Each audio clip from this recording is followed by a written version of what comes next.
Aj vás hnevajú diskusie na sociálnych sieťach? Bojíte sa, že miesto uznania budete zhejtovaní? Vravíte si, že nemá zmysel spolu diskutovať?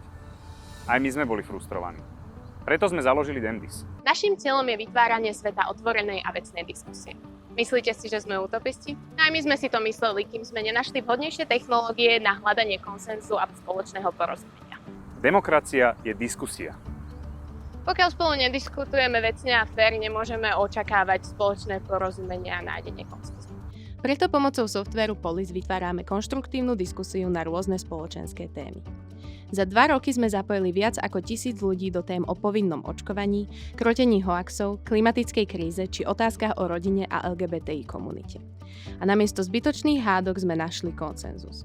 Nič z toho by nebolo možné bez viac ako 20 nadšených ľudí v občianskom združení Dendis. Spoločne organizujeme diskusie, zapájame do nich verejnosť a dizajnujeme spoločensky prínosné technológie.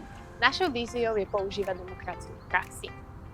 Preto tvoríme priestor, ktorý umožní efektívne meniť konsenzuálne názory na pravidlá a prepájať online s offline svetom. Pretože bez diskusie nie je demokracie.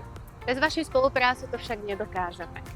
Zapojte sa do tvorenia spoločného sveta férovej a otvorenej diskusie.